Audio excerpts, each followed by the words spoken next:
দেয় না তো এমনিতে বুঝে, বুঝলি তো? বুড়া মনে হয় দেয় না, ইয়ার নিয়ে শালা হাইজাক করছে বুড়ারে রাস্তার মাঝখানে।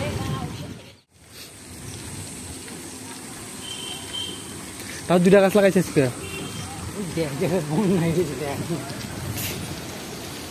জায়গা তো বন্যা হবে, জায়গা নিচু করে দিচ্ছে না আরো।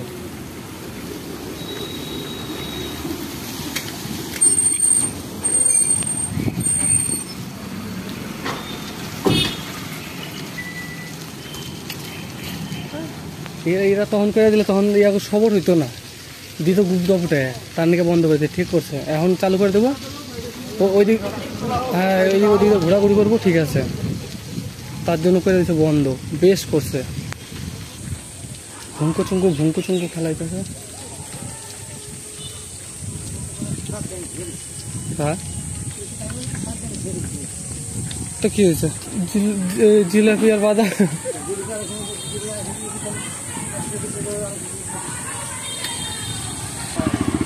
মারামারি হচ্ছে, মারামারি। ঠিক আছে তাই, কি নিয়ে চ বাড়ি চ।